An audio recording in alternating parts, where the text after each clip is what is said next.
আমি আজকে সাইক্লিং করতে করতে এই সবরমতী রিভারের ধারে আজ 17th নভেম্বর দ্য ইয়ার 2024 এসছি। দেখুন সবরমতী রিভার ব্রিজ, জল শুকিয়ে গেছে, কিছু কিছু জল আছে এবং এই জলটার মধ্যে দেখছি সবাই মাছ ধরছে।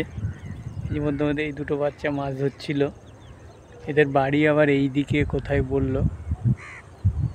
এবং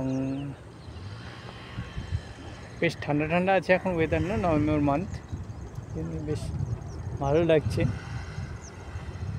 এবং এখানে বেশ কিছু মাছ আছে, কারণ ওই যে ছেলেটা দূরে রয়েছে ও দেখলাম একটু বেশ বড় সাইজের 300-400 গ্রামের একটা কী মাছ তুললো জানি না, দূর থেকে দেখেছি তো জন্যেই। যাক ভালোই, এই সাইক্লিং করতে করতে ঘুরতে ঘুরতে এইসব নতুন নতুন জিনিস আমাদের বাড়িতে দেখা যায়। আর ওই যে দূরে যে সমস্ত শেড দেওয়া আছে ওখানে সব গরু এবং মোষ ওখানে রেখে ওখানে সবাই পালন করে। আপনার অনেক আছে, প্রায় 200-300 গরু তো আছেই সব মিলিয়ে, গরু এবং মোষ মিলিয়ে। ঠিক আছে, টাটা।